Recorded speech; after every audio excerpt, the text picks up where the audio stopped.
The law expressly says it can only be examined if the two requisites concur in aid of legislation and in an executive session.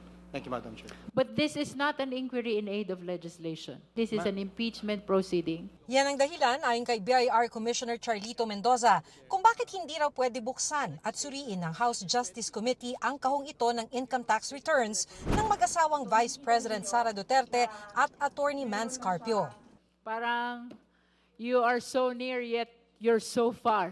Ang katwiran na yan ng BIR nakasaad sa Section 20-A ng National Internal Revenue Code kung saan nakasaad na maaari lamang magsumite ng tax returns at iba pang datos ang BIR Commissioner sa Congress kung ito ay in aid of legislation at kung naka-executive session.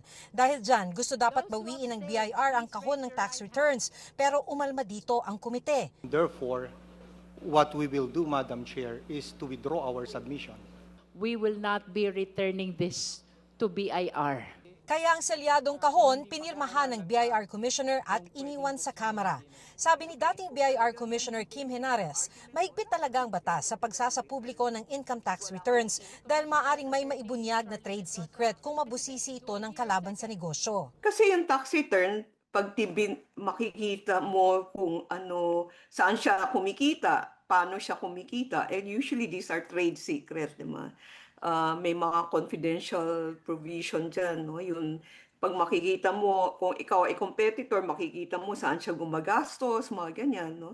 So, confidential yung mga information na yan, no? Sabi pa ni Henares, hindi raw pinapayagan ng batas ang ginawa ni Mendoza nang iwanan niya sa Kongreso ang selyadong kahon ng mga income tax returns. That's even not allowed in the exception because he said, furnish its appropriate copy with copies of the income tax return. So, leaving it there, you already furnish them with copies. Paliwanag ni Henares, may ilang exemptions lamang sa National Internal Revenue Code na pinapayagang isapubliko ang income tax returns. Bukod nga sa paghingi rito ng Kongreso in aid of legislation, kasama riyan kung iutos ng Pangulo na bigyan ng Secretary ng Department of Finance at kung hingi nito ng Korte.